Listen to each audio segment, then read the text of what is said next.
Today's the day the teddy bears have their picnic. It's a real, like, playing on a scratchy record player in a basement. Picnic time, picnic time, picnic time. Have the picnic. And that's when the man comes out of the shadows. Martin Dunlop, Harry Brimage, together at last. Welcome to Reanimates. Hello. Hello. I am so glad to have you guys on for this because this movie is deeply strange. Very odd. And not in an entirely fun way. Spoiler alert, not a huge amount of Jeff in this one. Unfortunately, that's becoming a little bit of a trend. But I promise that there is some projects coming up where he is a substantial character that I will cover. I swear. But I'm going to do them all. So I've got to do Wizard of Gore from 2007. I reckon it's got some things going for it. Mm. Yes, definitely. Namely the principal cast. Well, apart from the main actor. We'll get into that.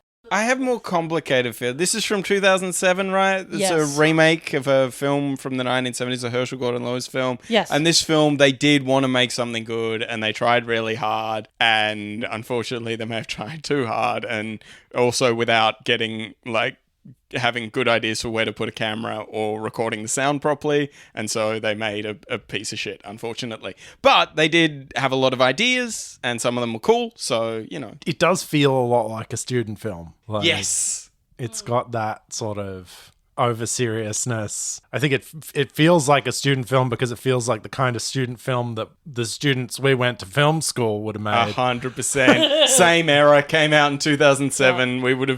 I was doing cinema studies that same year, hatched of the same brain. It reeks of the time period in a lot of ways. So there's like a detective noir feel about the Wizard of Gore. The main character is sort of an investigating reporter, but you understand that this is not someone who loves old movies about reporters. This is written by someone who loves Sin City, the shitty comic book about old-timey movies. Yeah, that's what I was going to say. This is a neo-noir in the sense of it rips off other neo-noir films, but it makes very little reference to genuine film noir. I'm Martin, by the way. Before we both said hello, I'm Martin. That one's Harry. I'm Harry. Yeah. Okay, good. For those of you at home, Martin pointed at me, indicating I'm Harry. So I'm the one he pointed at. Yeah. There you go. That's Lisa.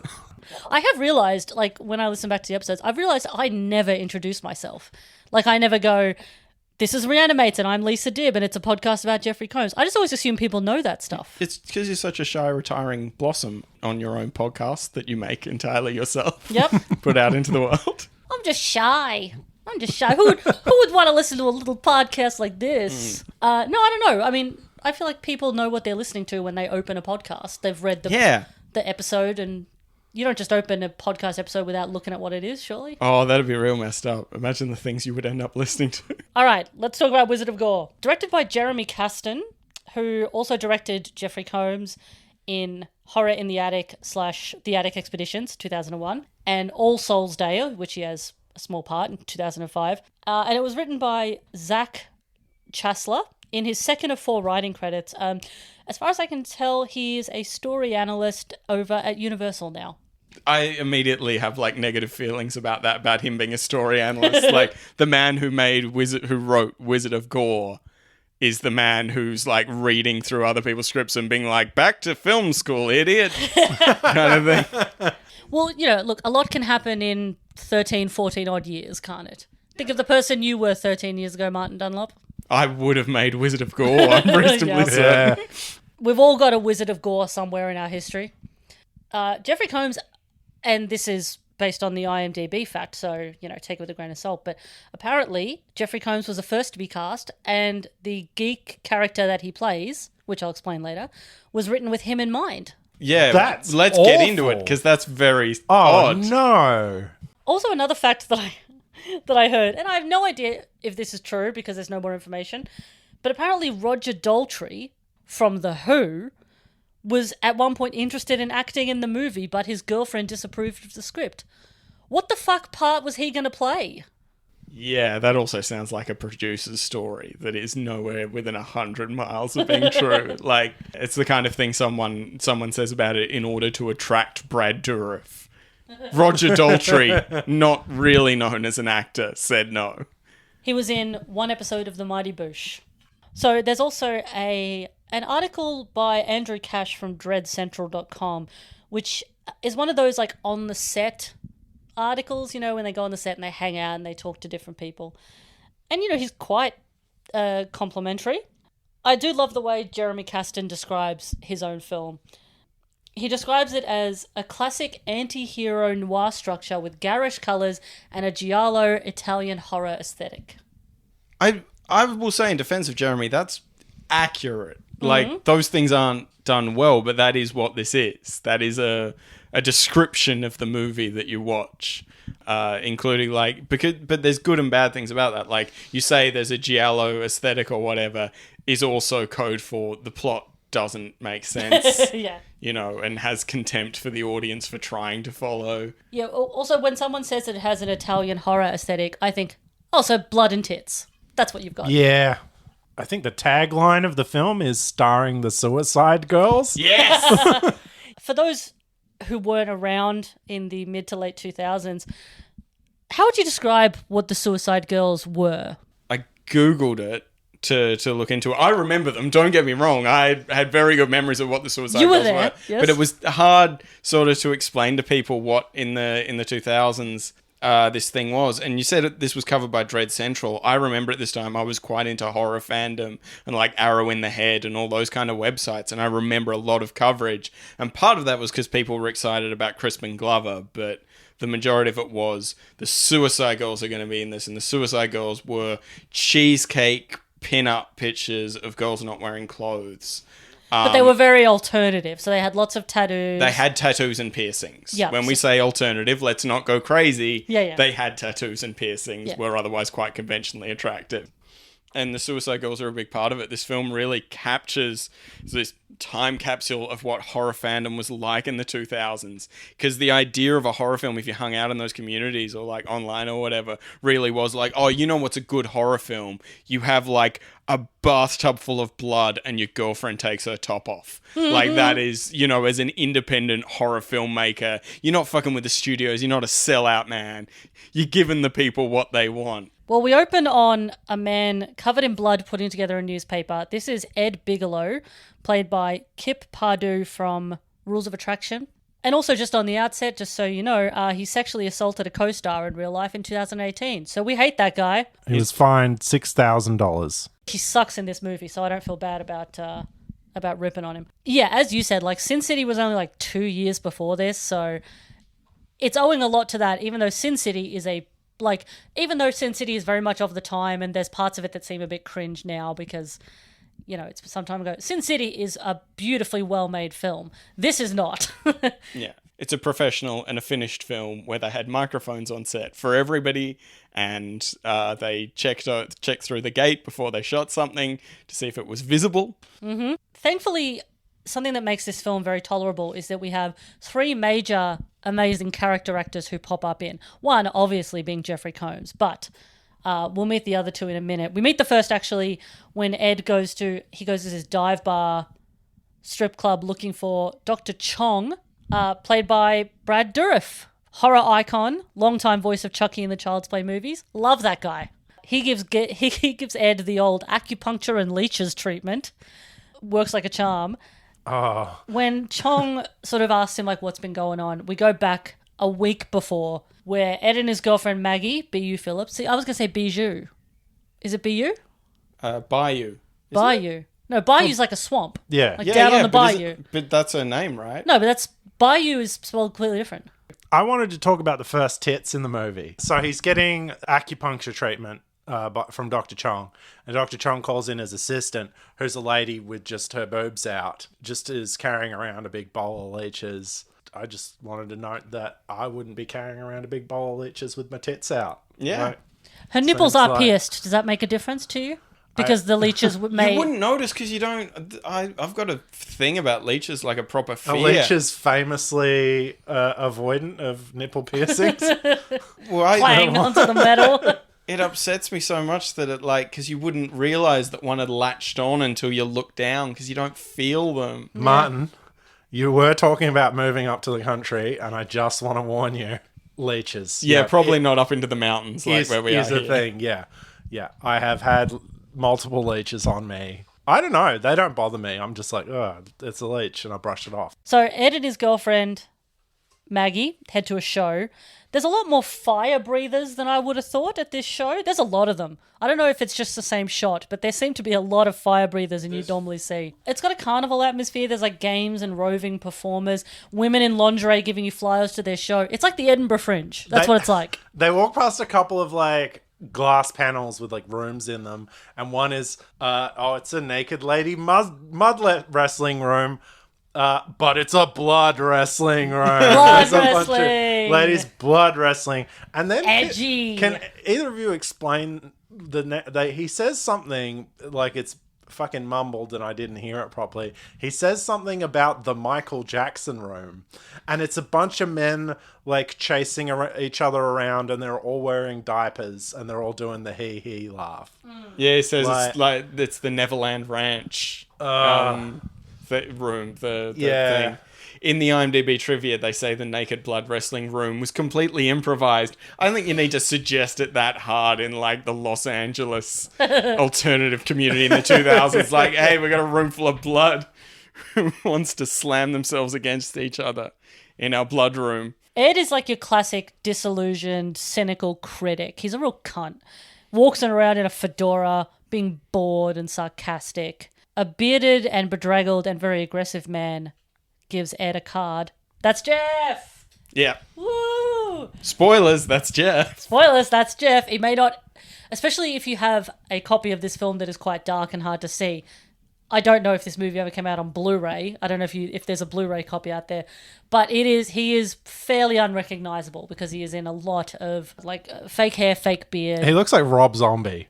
Yeah, he does. It's why you don't know why he was the first one to be cast, and it was what created with Jeff in mind. Oh, I know who we'll get for that hairy, gibbering man. Yeah. That loquacious, theatrical villain actor that everyone loves. We'll get him, make him unrecognizable and unintelligible. Well, he plays the geek character. It is meant geek is meant in the sense of a carnival performer, not just a nerd. And I don't know if what a geek does in like the old Dust Bowl carnival circuit, the sideshows and the freak shows. They bite the heads off chickens and then spit the blood at the audience. I think, and he basically sticks to that. Yeah. Like, he's a faithful geek. Yeah, it was basically like in the 20s and stuff. It was they'd be the opener of a freak show, basically, which is very much what's happening here. So, good job. A really good, disturbing movie called like Nightmare Alley that's about them,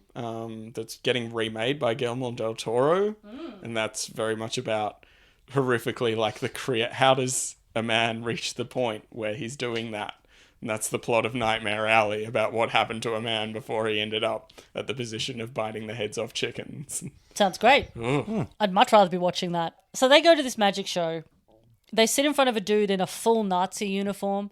Don't know why that's there. I guess that's just the filmmakers being like edgy. I was wondering, do you reckon that happened in the one from the 70s? I don't know. I haven't seen the one from the 70s, so I don't know if there's any like fun little references to the original in this. Yeah. Maybe there is, and maybe that is a reference to... It just seems to me like something that was like, hey, this is eye-catching and weird. This is what LA is like, man. The only thing I thought was like, oh, this place caters to all sorts. There's definitely a lot of different people here. Whenever they show like a big crowd scene, because there's quite a big crowd, there is a girl dressed in it as a banana.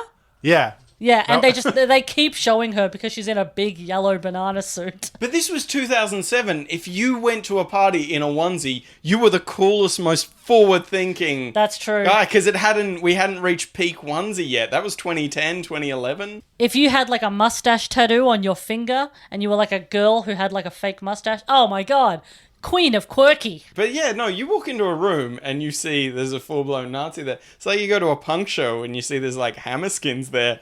Leave. Yeah. Either leave or, get into a fight. Don't sit down and go, well, I can't believe they invited him as well. We see Jeff again. He comes out on stage. He's eating maggots, bites the head off a rat. He's doing great. He's doing a great job. He's really trying to sell some dodgy looking effects. I thought the maggots looked good.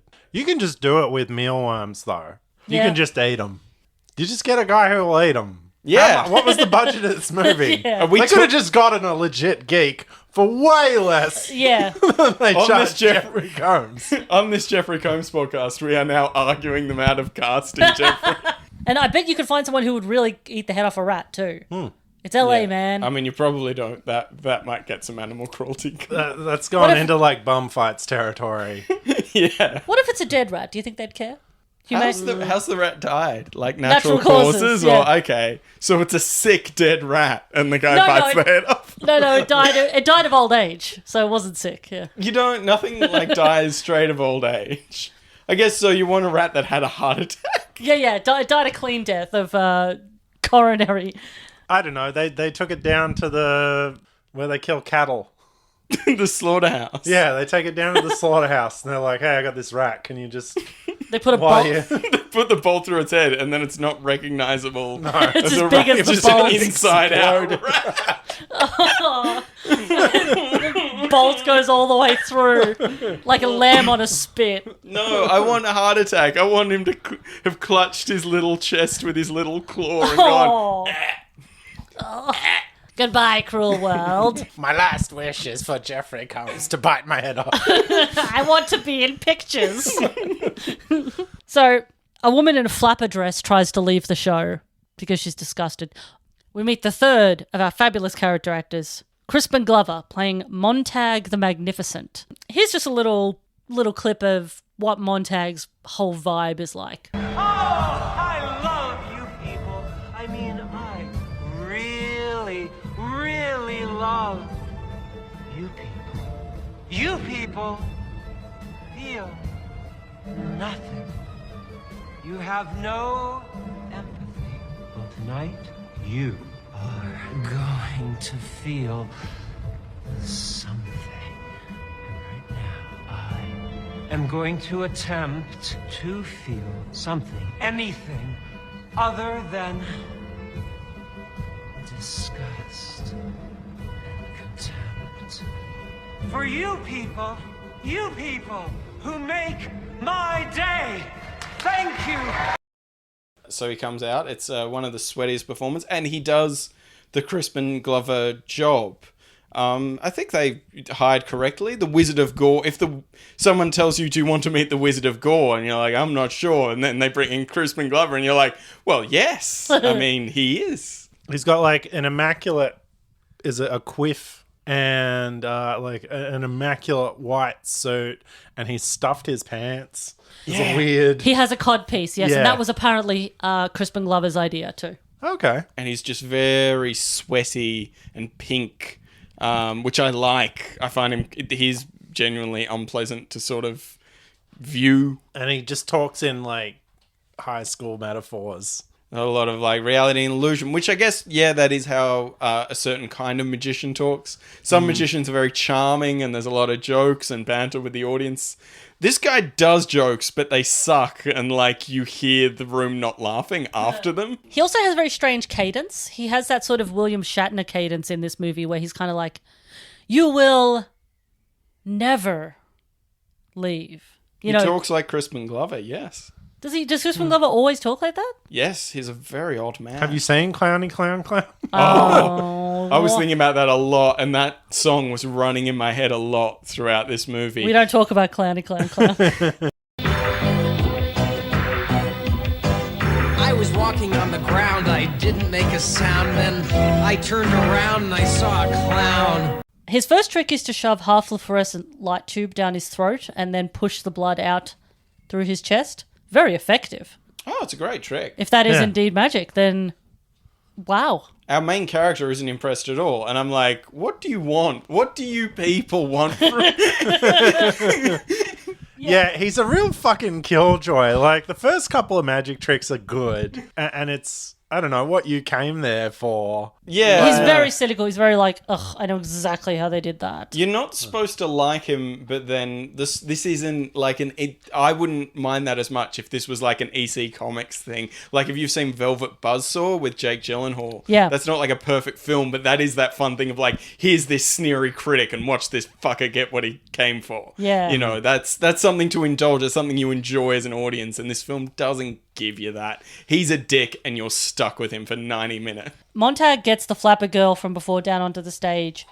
He seems to hypnotize her and bids her to take her clothes off. She lays down on a medical gurney thing behind a sort of X-ray screen sort of thing. He like makes smoke appear in front of her in a screen to apparently cover, if this were a magic trick, what he's doing to her, the disembodiment and torture that then takes place. That would be the thing you're doing to cover the fact that you're doing just a magic trick and she isn't being harmed at all. And it does look pretty effective because he appears, for all intents and purposes, to slice her open, pull out her intestines and sort of sniff them. Yeah, the sound's great in this bit. They've got like a... What do the you call the rib thing that cracker. pops you open? Yeah, like a rib cracker Rib thing. separator, yeah. Yeah, they bring that in. And Crispin Glover's great with that. He like flourishes it and they give him a good shot. Well, they have a blackout. And then once the power is back on, Flapper Girl's fine. She's standing in the middle of the stage.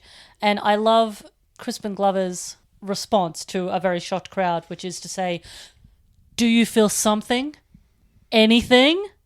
And it's like, yeah, you sock it to these jaded LA types. So this is every alternative theatre performance I've ever attended, Yeah. basically. This Yes. is- But they applaud wildly. They love it. Even the shitty critic. He's very happy about it. Ed has an anxiety dream about the strippers and the geek that puts him on edge. I don't know if you guys are the same, but whenever something's like explicitly, you can tell from the editing and the soundtrack and everything that something is intended to be a hallucinatory dream sequence. Some people apparently love this stuff and watch a whole movie for it, and I check out and think, I'll wait until the lighting's normal again and we get back to the story. I get it. This bit's a dream sequence. I'm good. Yeah, it's sort of him like fucking the flapper girl and like biting her and she's bleeding and stuff. Ed and Maggie go to the show again, and it's similar to the night before. Ed realizes that both of the women that Montag has pulled up onto the stage have been strippers at a place called Jumbo's Clown Room, which is a fabulous name for a strip club. Again, Crispin Glover fits in here very well. Clowny, clowny, clown is the music that plays as they take the clothes off. Oh, yep. That's the sexiest music known to man. Jumbo's Clown Room. It makes me think that Pennywise is going to strip for me. I don't like it. Oh, I don't know. Isn't it that Skarsgård you like? Well, yeah, I mean, that Pennywise.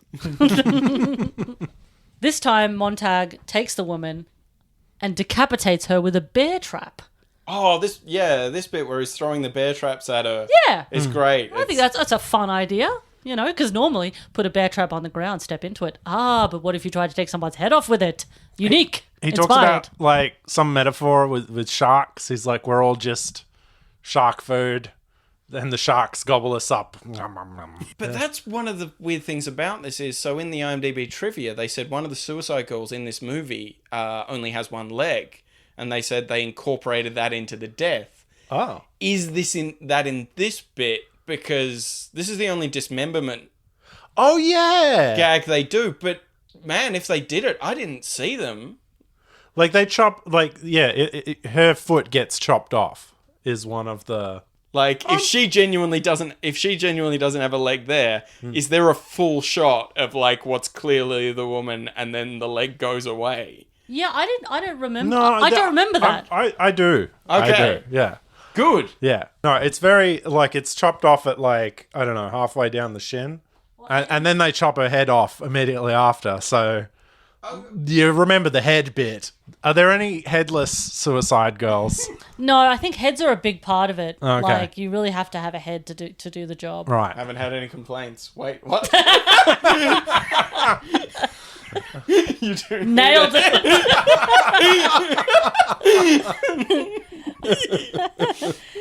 Ed and Maggie have an argument about the show, about like artistic freedom, and Maggie thinks that Montag is a misogynist.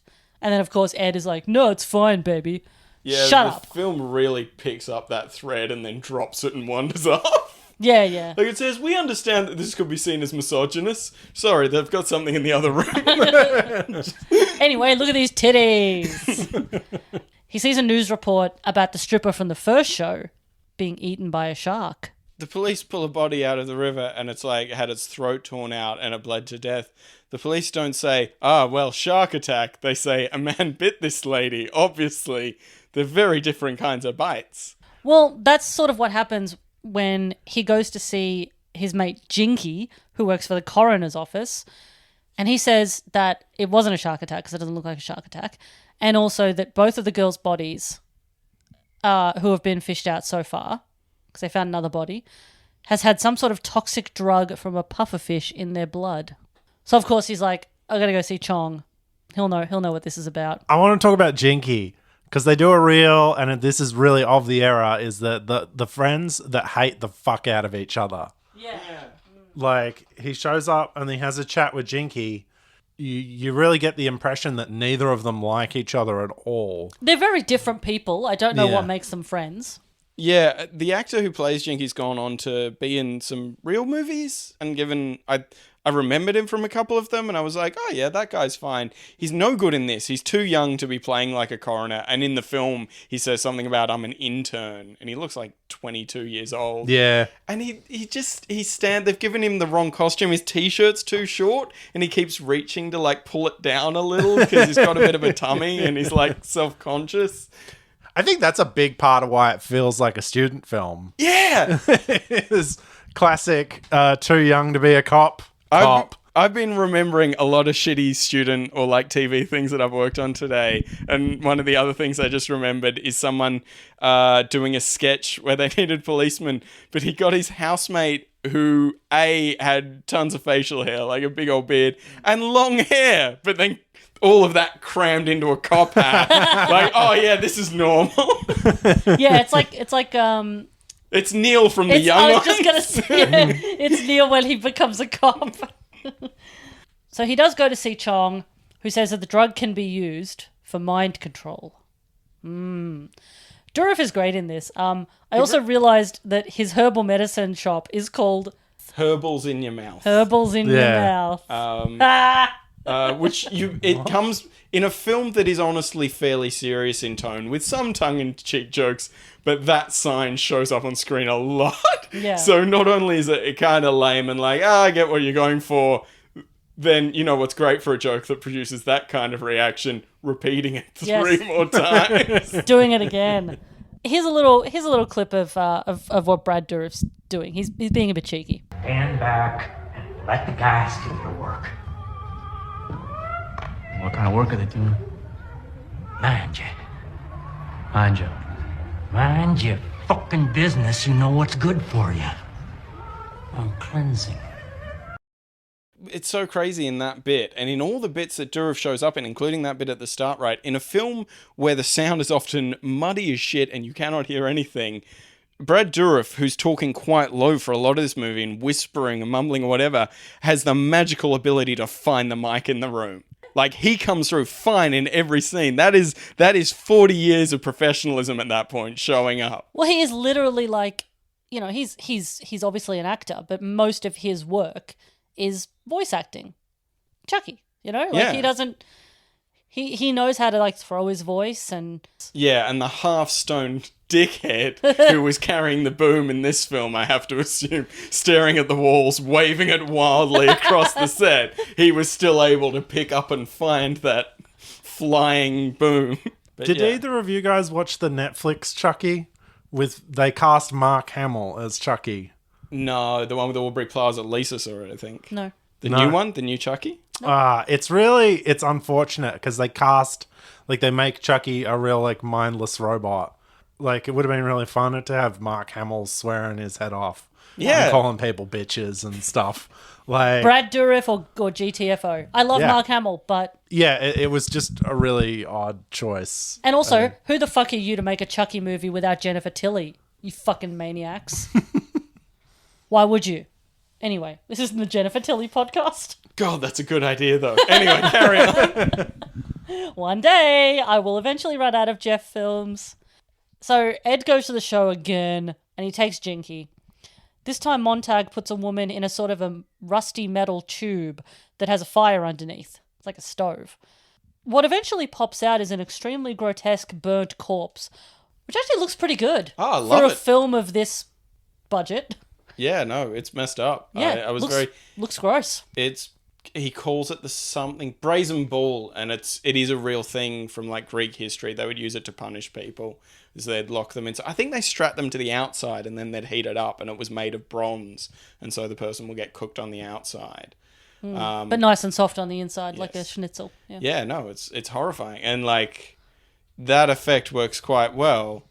And then we go back. The dude follows the stripper, who then is perfectly fine, follows her home, and then we finally see, I guess, what's been happening all along. She's being cooked alive, and is like he like wakes her up he snaps his fingers and wakes her up out of the hypnosis while she's being cooked in the bull, and she's like screaming and shouting.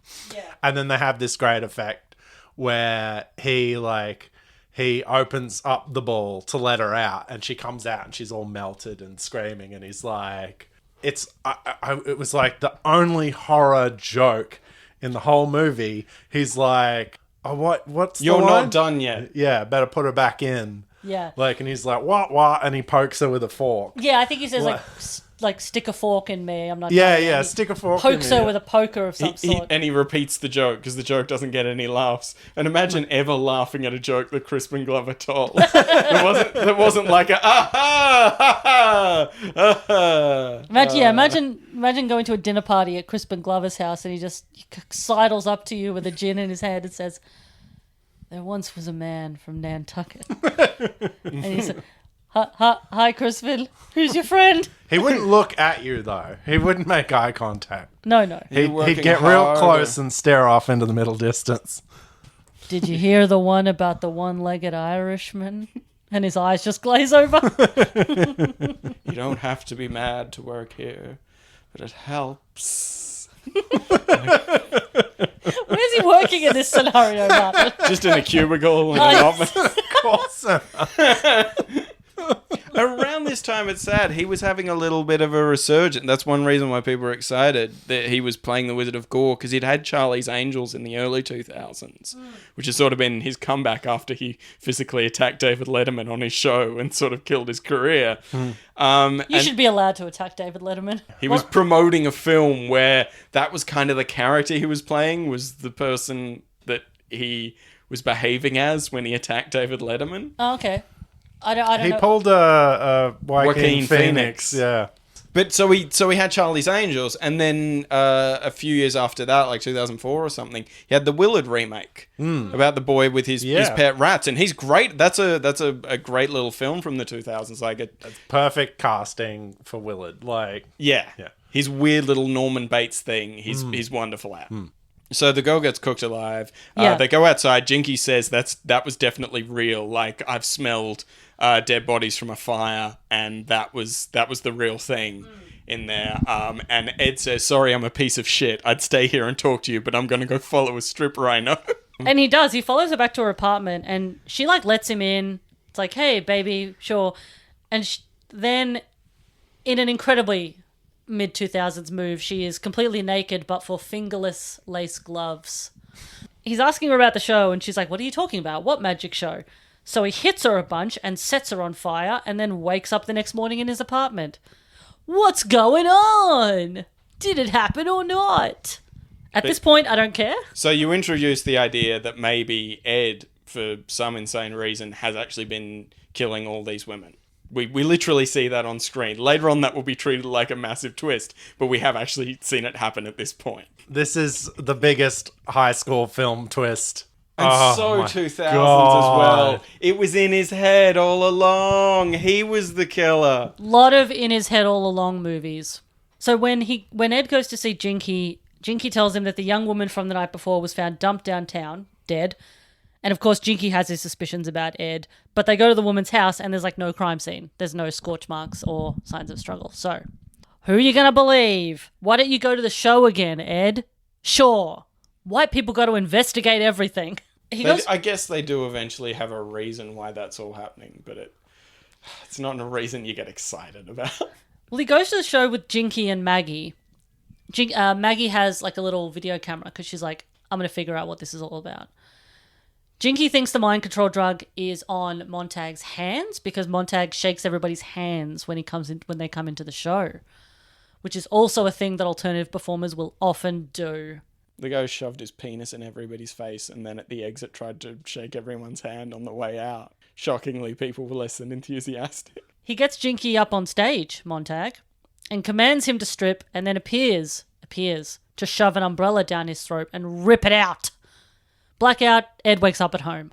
Yeah, shoves the umbrella down his throat and rip it out and pulling up his guts as he does so. And this is great. Like, again, all of the deaths in this, I guess I gotta give him credit. Pretty much the bull, the bear trap. There's one coming up that looks kind of crappy, but otherwise they're like quite... Yeah. And this one in particular is a real, like, when he pulls the umbrella out and you see the guys in it, like, fly over the screen. Yeah. You along with the audience, you go, ah! Yeah, the gore's pretty good, but there's something about, like, snuff-esque sort of the vibe of the movie. I don't find gore in this sort of movie fun. Oh, no. I just am like, oh, no. Well, that's unfortunate. It's not like a Friday the 13th slasher where you're like, oh, wow, look at what happened to that guy. It's more sort of like someone keeps telling you something horrible is going to happen, and then you just sit there sadly and watch it, and you're like, yeah, that was fucked up. Yeah. Great, thanks, man. So Jinky goes to Ed's apartment, tells him that there was no show tonight. He's like, nothing happened. What are you talking about? And then, there is this weird effect that runs throughout a lot of the scenes. There's a sort of like a matrix that appears where it makes you feel like you're in a simulation. I just find that distracting. I don't find that particularly helpful to the vibe that this is meant to be like, is it reality or not? And Ed has been, like, through the movie, been getting progressively sweatier and is... Extremely. Like... Have we mentioned the bag? Because pretty much from the opening scene, he's huffing from a bag. We haven't mentioned the bag yet. Pretty much whenever he's anxious in this movie, which is frequently, he huffs from a paper bag, which... Yeah, later on there's a twist to explain the bag, but before you get that twist, it is inexplicable and also no reason in context. Other than this man who's a trust fund kid obsessed with vintage culture has also picked up a glue sniffing habit. And he keeps crunching his neck. Yeah, there's a lot of that. Like, every time he moves his neck, there's like a sound. It's very jarring, but I mean, useful because it does add a weird amount of tension to the scenes. Jinky tells him that all the women from Montag's show have been workers at an exclusive bondage escort called the March Hare. Sorry, the cringe deep inside me when I hear of a fucking... It's Alice in Wonderland, right? Yeah. Oh. There was so much of that in the early to mid 2000s. This Alice in Wonderland as gothic acid trip story. Like, there was so much art made around bastardization of Alice in Wonderland specifically. Like, there was a lot of that, fairy tales but gothic and weird or punk. There was a lot of it. Alice in Wonderland especially, because people already found it to be so, like, trippy and weird. And because The Matrix had done it in 1999 and was a big hit. And so there were no breaks of someone, like, stepping in and saying, just a different book. Oh, do you know how many books there are? So many books. Read a different book. I love that everybody was like, I'm going to make Tim Burton's Alice in Wonderland. And it all culminated with Tim Burton's Alice in Wonderland. And then it just stopped. Yeah, it was... It's so bizarre that people still feel the need in the year of our Lord 2021. People are still making art, whether it's music or film or anything like that, where the central premise is, hey, fairy tales are a lot actually darker than you think they are. Yeah, mate, we know. There's so many of those films, and the reason they keep making them is they're an insane hit. If you'd seen it when you were 11... That's what I mean. It's a good stepping stone into horror because it's taking you, in a very symbolic way, from the childlike nursery rhymes and stories of your childhood into the adult world of horror. So it's like a bridge. I mean, I have no idea if that's what filmmakers are going for when they make films around, Alice in Wonderland symbology and stuff like that. It could just be that they're like, yeah, how fucked is Alice in Wonderland? This fucking caterpillar with his smoke. What's he smoking, eh? Yeah, no, it could be weak, but also there's the thing of like, oh, you know, Lewis Carroll was a pedophile in real life, and they lean into your ear and they tell you this. No, not that edgy, not that edgy. No, not listening. And I get it, you know, but that's a terrible thing. Are we making a film about that? That would be very upsetting. Yeah. You know, that also sounds like might be a bad idea, but then also you're like, but if you read the book, it's really light and funny, and it's meant, you know, to entertain children. The March Hare. It specializes in female submissives. Maggie apparently worked at the March Hare. Jinky gives him a DVD of security footage that he intimates is incriminating, and Ed kills him with a fire poker? It's the thing to stop the door opening. It's like, it's got like a warehouse door. It's the thing that like holds the door shut. It's also a little bit funny because Jinky brings him a DVD of security footage. He's like, you have to watch this. And Ed has to be like, I can't. I live in this time capsule. I don't have technology in this house. He has to admit, you know, it's like, I can't watch it because I have a typewriter and a gramophone. Yeah, which is a nice little detail. Like there is the occasionally throughout the film these flashes. Someone thought like twice about what's happening in a scene. Jinky comes in and he's like, this security footage, you know what, Ed? I reckon you might be the killer. And Ed's like, and kills him. But also he goes, here's the security footage that may be incriminating to you. I'm going to leave it with you. Yeah. Yeah. Yeah, which is, when you put it out, like, they seem like friends who hate each other. Jinky is working for the coroner's office. Yeah. You're holding the piece of evidence that says that your friend is definitely a murderer. Go talk to anybody at work. Yeah. Yeah. Go to the police. The thing I like is that the last thing Jinky says is, I think you might be a bad man, Ed Bigelow. A very bad man. I just think he's lying on the floor about to be stabbed in the face. But isn't that so much more damning? Like, if like someone could say you're a cunt, you're a shit, whatever. But for someone to say you're a bad person, oh, that's so much more hurtful. I'm trying to think if I was about to have a giant poker shoved down my throat, I think my last words would be, please don't do that. I'd like it. I wouldn't be like getting sassy. Maggie goes to Ed's flat. She's trying to download the footage from that she shot at Montag's show. Ed's not well. He starts getting angry at Maggie. He starts calling her a whore, saying he can't remember how they met, because they joke in the film that they met at church. He doesn't know who she is. And when they watch the footage from the show where Montag apparently kills Jinky, they watch as Montag merely narrates what he wants the crowd to see without doing it. It's a drug-induced illusion, of course. Yeah. They mentioned 20 minutes ago in the movie. Yeah, this bit was fine. I liked Crispin Glover, like, holding up the props and, like, saying, then you're going to think that I do this. Yeah. And then you're going to think I go over there or whatever. I think... Yeah, if you hadn't seen it coming, it would have been a great, fun twist. Just Crispin Glover walking around, and I like that he calls him young sir. He's like, and then I stab young sir in the neck, and his eyes fly out.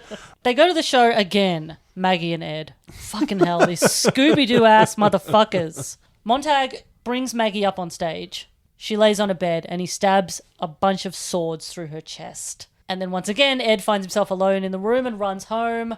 Ugh. So Maggie's death on stage by Crispin Glover is so unimpressive that I'm reasonably certain Bijou Phillips said no to something. Oh, yeah. You thought it should have been more spectacular because she was the girlfriend? Well, seeing all of the deaths we've seen so far have been pretty wild. Yeah. And then she sort of lays down with a sheet over her and gets kebabbed. One of the weaker deaths in a film. It feels more like a traditional, like, saw a lady in half. Yeah. Sort of trick. Like an actual magic show. That's what I thought was going to happen with the first lady when he cuts her open, but it's vertically and not horizontally. Which is... Yeah. It's a bit different. It's a harder one to fake. I was watching footage of the 70s one, and some of the deaths in that is the wizard like puts a chisel into the side of a woman's head and pulls her brains out, which you think is horrible and upsetting. But what I do really like is the actress they've got is clearly giggling because it tickles when he like touches her ear. Stop it. So Ed does eventually watch the footage that Jinky brought him, which shows Ed and Maggie in a very sad hotel room. So much for an exclusive service. This is a miserable looking room. He dresses her up like him, which I found very strange. So he puts like his suit jacket and his tie and his hat on her and then beats her up. Maggie soon appears seemingly out of nowhere in the flat in real life. He starts interrogating her. They fight. She gets wrapped up in a curtain, falls through a mirror, and is impaled on the broken glass through her stomach. Hate the domestic abuse footage. Hate it so much. Yeah, awful. It's in a film that has no idea how to handle this. Yep. Nowhere to go with it. Just includes that. You sit through it.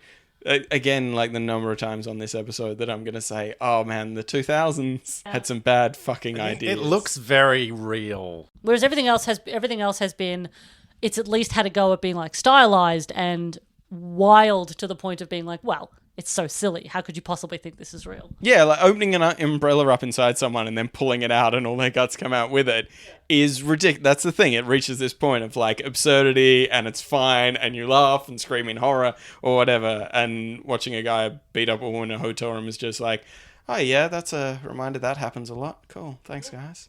But did you feel something? Really been changed by this experience. Ed does find the March Hare, which appears to be the location for all of his misdeeds throughout the film. He's like, oh, I've been here. Oh, this sequence goes on for so long. It goes on for fucking ages. But thankfully, Jeff appears. Little light in the darkness. He appears as the geek, and Ed punches him out immediately. I think Jeff gets in one line, and then Ed punches him out. Ed discovers an abandoned pool. Nothing good has ever happened in an abandoned pool, especially in a film.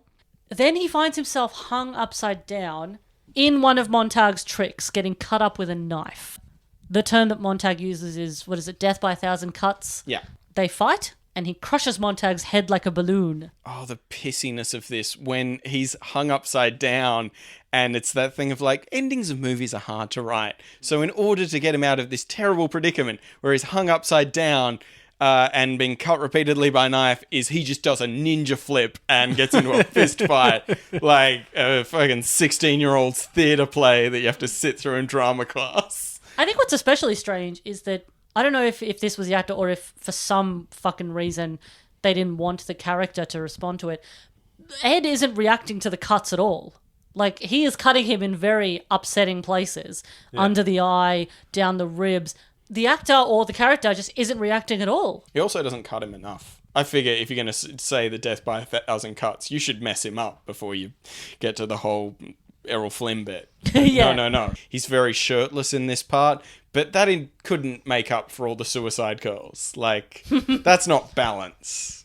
Yeah, we want equality. Yeah. Full dong is what I'm saying. Upside down dong, so it's hanging. So we get a great view of the taint. The testicles and penis just butterflied open in front of you, like a sad elephant. Does he then cut the ball sack open and they Oh. and they pop out? Well, he says death by 1,000 cuts, so I think you should at least get it going. It's a 3D movie, though, boing out at you at the screen. Yeah, they just This was supposed to be filmed in 3D, and I think that may actually... If they'd had the guts, like, flying... Because there's some bits where they fly out. Like, if they'd been flying out the screen, that would have been great. Oh, yeah, no. And then you've got something that's like the old Andy Warhol horror movies. Yeah. Like, fun. This next scene, I don't fully understand. I don't know if it's because, as you've mentioned, a lot of the dialogue in this film is mired in audio problems. The appalling sound quality. But also the script in general, I didn't quite understand what was happening. Ed has a conversation with the geek that I don't quite understand. At one point, the geek says he's the magician. At another point, he says that now everything Montag had now belongs to Ed. I'm not fully across it, especially because he kills the geek in this scene, which doesn't make sense for how the film ends. You're right. It was confusing. It was really confusing. He's not dead. So I'll tell you what happens in the movie. Please. Basically, as I understand it. So the idea all along is that Ed was groomed as Crispin Glover's replacement as Montag the magician from the beginning. They got him the girlfriend in order to make him come to the event. I don't know, like, because she's also a March Hare person, and the show is the geeks. I guess he's making the money or running it or whatever. Yeah. And the idea is that the whole time they've been using the pufferfish venom to make Ed do everything that he's done in the movie. They made him kill all the girls. They made him come to the show. It explains why he kept coming back to the show even though it was fucked, and has been completely incapable of actually stopping this stuff. And it's all basically been happening as a hallucinatory thing. Now, I've just explained that to you. You may be confused about how that's happened. That's because the film spends a lot of time doing a lot of weird editing and speeches from Crispin Glover being like, fantasy, reality, who knows what's going on? Who knows what's real? There is a scene in between, which we'll talk about in a second, but I'm going to cut to the ending. Because as the film ends, we're back on the same stage. The geek is now in Montag's place. So the geek is now the magician, and Ed is backstage. He's pulling levers and doing the lights. He's doing the geek's job. Is that what the geek was doing? Because it would have made more sense if they had Ed come out and be the geek, because they don't show him doing that. So the scene that I skipped over starts where the film starts, where you've got the bloodied man walking with the newspapers. So we're back in present day. He goes to see Chong, and he has a whole speech that, again, doesn't make sense if you don't really understand the film. He makes Chong eat the newspaper that he brought him. He says something about there being blood in the ink. I don't know if there was meant to be the drug that was in the ink. Well, he's consumed so much of the toxin that they, him sweating is part of, he seems to have some kind of mind control where if he touches someone and he sweats on them, and he's a really sweaty guy, that the toxin gives him some control over their willpower. Well, that's what Montag was doing throughout the film. What is it? Crispin Glover wipes the blood off him at the very start of the movie with a little rag, and he throws it, and it lands on Ed. That's what's been in the bag the whole time. He's been huffing the toxin. Ed implies that Chong and Montag are in cahoots in some way, or that Chong supplies the women from the March Hare to Montag. Okay. The March Hare really throws a spanner in it. Anyway, so we get to the end of the film, and Ed is the geek, and the geek is now the Montag, the Magnificent, the magician on stage. Yeah. But they don't do a thing where Ed now has a gross beard and looks fucked, and the guy, Jeffrey Combs, is now clean shaven, even though that would make it very clear what's going on. They instead make it that he just looks normal, and the tramp is just the tramp in a white suit. Yeah, they don't allow the geek to shave or get a haircut. They just put him in Montag's white suit, which is fine, but less becoming than Crispin Glover's visage was. And as I said, he's not Ed isn't. He's just pulling levers. He's doing the lights. It's very strange. As evidenced by this is how the film worked. This is his epilogue. Now I live backstage. From my spot here, I can make people dance to whatever tune I want them to. When they come to my house, I hold their lives in my hands. They don't have to see me, and I don't have to parade myself in front of them. I know what's inside me, and whenever I want, I can see everything that's inside of them, if you catch my drift. You wonder how the hell I got to this place. You should be asking, what took me so long? So the geek continues doing the magic so Ed can keep killing women? Yes. They do point out that Ed is a violent man who, in fact, wants to kill women. Yeah. Ta-da! The end. Jeffrey Combs does get a good line in when they have that conversation after he's killed Montag, where he's like, you have an addiction to pufferfish venom and violence, and only one of those is new. Which I thought was that's great, and Jeffrey does it very well. That's pretty much mostly his only dialogue in this film, because every time where they cut to him throughout the film, he's usually just doing the geek thing and he's not actually talking. But he does have a nice little speech, including the way he says this. Just get your ass over here and help me with this shit. And that's the end of the film. Turns out it was male violence all along. Yeah. Cool. It's not genuinely subversive. With tattoos, Martin. Makes you think, doesn't it? Deeply. And it made you feel something. Oh. Anything at all. Yeah. Disappointment. I really wish they'd taken his pants off when they hung him upside down. Because there's also the gravity. Would it have been better? I just got out of the pool. Would it have been better if he was flaccid and hanging limp like that, or if he was somehow erect and somehow standing like perpendicular to his body like that? No. If it's erect, then it's just pointing straight up would it just towards be his own face. Well, it depends how strong it is. It might go up a bit, you know. It might go pointed, depending on how heavy he is. Anyway, I don't feel like I've missed out on a lot for not having fully embraced the message that this film has gone for. It has some okay ideas, and as you mentioned, some fun deaths. I just slap together. Doesn't all work. It's like the audio and the camera. Oh, we haven't really talked about the camera. Let's talk about this. Oh, every shot's a Dutch angle. Every single one. Oh, that's how you know you're getting your money's worth. Yep. Imagine you walked on set and it was just a horizontal shot of something. You go nuts. Yep. What am I paying money for? Yeah, every time there's like a normal straight-on shot of something, I vomited. And it did make me think that... like stepping out of the gravitron. Just tilted one way, tilted the other. Oh, the reason, I get it. The reason it's tilted is that you never know what's real and what's not. It's not a bad idea if you look at the story of the Wizard of Gore, of this like performing magician that's killing all these women on stage and then they appear to be fine. Then they find the bodies later. That's the story that they share with the original. The idea of like mashing that up with like a 40s detective story and doing like a Black Dahlia thing, that's not bad. But that's period piece. You would need a lot of money, so I can't really complain that this film isn't that, because these guys didn't have much. They had a crane. There's a lot of crane shots where the camera suddenly like zooms back. Yeah, I think that's also why it's very obvious that whenever there was a crowd shot, I think that the message for the extras was bring a weird outfit. Yeah. Because there's no coherence into the banana suit, the flapper dress, the Nazi. It's very much like, who's the audience? Isn't it in the Wikipedia article? They say the director says it's a love letter to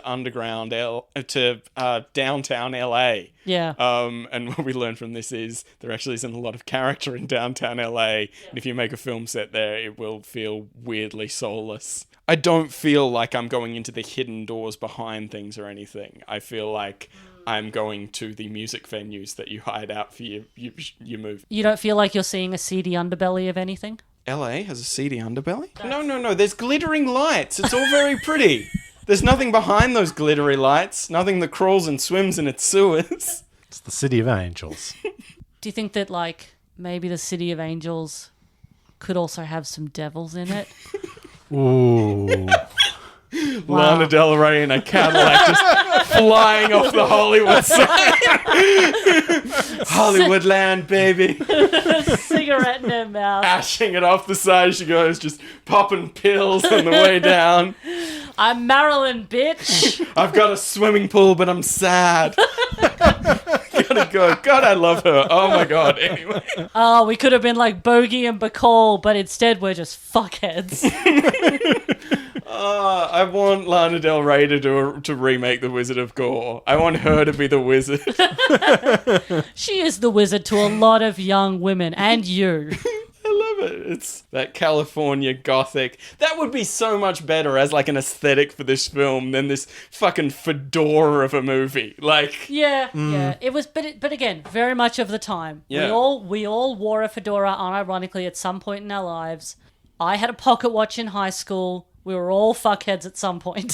So that's The Wizard of Gore. Yeah. 10 out of 10.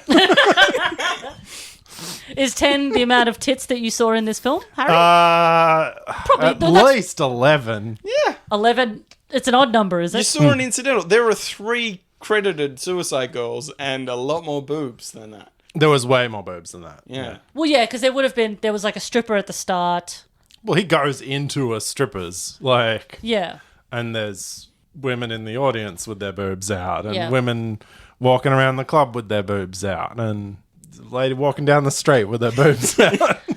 That's Hollywood. Like, I think every extra was a suicide girl. Being a straight woman, I never got into the Suicide Girls as much, but I did like that they had that, because when I was a teenager, around this time, I was obviously really into anything vaguely alternative, even if it was just alternative in the sense of this person has tattoos. But I liked that there was like alternative girls who were in the alternative media. And I was kind of like, well, that's cool. That's something that I don't see. Because, obviously when you're a teenage girl, you get used to seeing a lot of very typical women that you're meant to aspire to be like. It was fun at the time to see that as an alternatively minded girl. They had already been cancelled by the time this came out in 2005. A whole bunch of them had left over arguments about like money being taken from them. They still exist. 10.5 million Instagram followers. So what do they do? They put up pictures of tattoos and tits. Yeah. But I mean, why mess with the formula? But I remember like when they hit their peak, I think I feel like they would release like coffee table books and stuff. They do. They have released multiple, but not for several years, because who the fuck's buying books anymore? That's true. And books full of boobs. Coffee table books that you buy from Polyester Records. They had, I remember they had the How to Cook with Semen cookbook in the window. What is it? Natural Harvest? Yeah! Oh. It's got a picture of a fucking... cream caramel? Yeah, cream caramel. Natural Harvest. Oh, that's what you want. You want a panna cotta made out of cum. Panna cotta. Kamakata. Cum caramel. Yes, Jeff didn't have much to do in this, but he was good at the thing he did. I guess with any project that I have to do, it's always nice when there are other people I'm happy to see besides Jeff. Like, whenever Jeff has done a film with Andrew Divoff, I'm always happy because I love that guy. So it was nice to have Brad Dourif and Crispin Glover in this as well because I'm a big fan of them. I thought you were going to say me and Martin. No. Oh, no, I thought you were being real sweet. Oh. No. We've never done a film together. No. Not yet. We got like a Bette Davis, Joan Crawford thing going on behind the scenes. Yeah. You get one good one, and then we'll try to kill each other. When Harry dies, Martin, you're gonna go on record as saying, you should never say bad things about the dead, only good. Harry is dead. Good. I'm such a bitch. But yeah, so good to see Jeff with all these other character actors, and they're all fine. They emerge unscathed. They're all professionals, and I would say that even the people like Bijou Phillips and the guy who played Jinky, who I can't recall his name, they were both quite good for this like standard of film.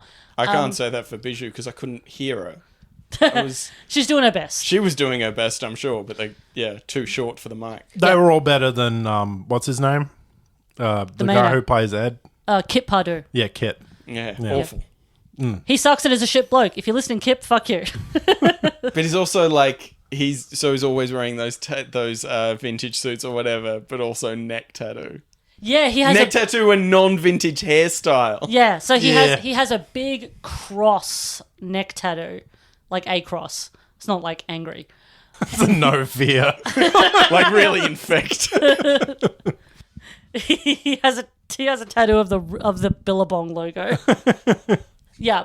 And you're right. He doesn't have like a cool real creamed hairdo. Yeah. He's got like a like a jumped up. Yeah, like a 2007 hair. All right, Martin. Anything to plug? No, nothing.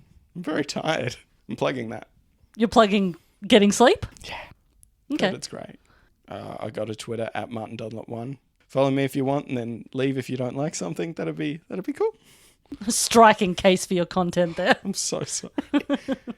Harry, anything to plug? Yeah, you can follow me on Twitter at Bremdang if you want to just see me and Martin liking each other's posts. Yeah. And as usual, you can find this podcast on @ReanimatesPod on Twitter and Instagram, @ReanimatesPodcast on Tumblr, Facebook, and YouTube. And, you can find it wherever podcasts are found. Like, subscribe, rate, review. Be nice to have some reviews up there. People being like, hey, this podcast is really good and funny, and Lisa did was so pretty and nice. And an enraged Kip Pardue fan. yeah. Oh, his fan club's coming for me.